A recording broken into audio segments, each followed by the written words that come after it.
মাথার কেশ, চিরুল দাঁতের হাসি দিয়া পাগল করলি দেশ। আমি হলাম সেই চিরুল দাঁতের হাসির লক্ষ্মী মেয়ে।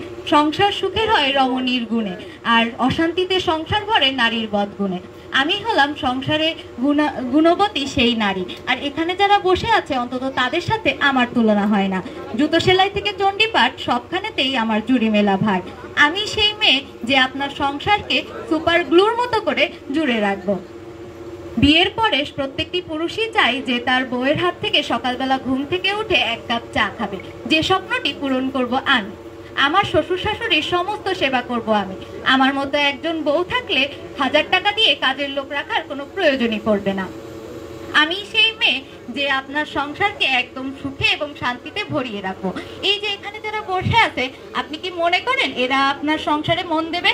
কখনোই না। এদের মনের মধ্যে শুধু একটি গানই বাজবে, উড়ি উড়ি যায়, উড়ি উড়ি যায়। তখন এদের পা অথবা ডানা ধরে টানলেও আপনি এদেরকে ধরে রাখতে পারবেন না। আমি সংসারের সব কাজই করব, শুধু সংসারের কাজের সাথে সাথে আমার একটি শখ অথবা কাজ আছে বলতে পারেন। আমি বিকাল 4টা থেকে 5টা এবং সন্ধে 7টা থেকে 11টা পর্যন্ত একটু সিরিয়াল দেখি।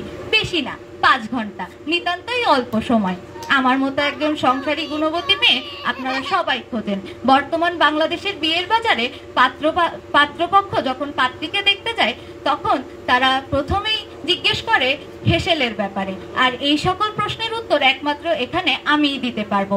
আমার মতো একজন বউ ঘরে থাকলে আপনার আর বাইরের দিকে তাকানোর কোনো প্রয়োজনই পড়বে না। আমার মতো সুন্দরী নারী আপনি আর এখানে একটাও দেখবেন না।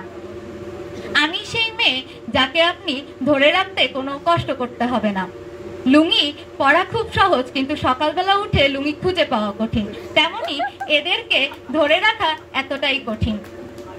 আর এই যে এখানে বসে আছে ব্লগার, এর সাথে ব্লগ করতে গেলে একদিন আপনাকে পরিণত হতে হবে একটি রিক্সা ড্রাইভারে।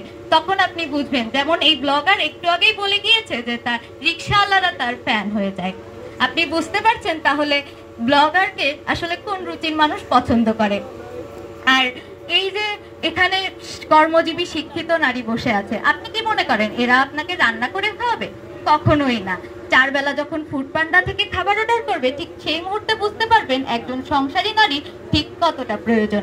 আর এই যে ব্লগার, ইনি যখন ছাদে উঠে কিংবা ব্রিজে যেয়ে নাচতে নাচতে ব্লগ করে পড়ে যাবে, তখন বুঝবেন যে আসলে ঠেলা কেমন।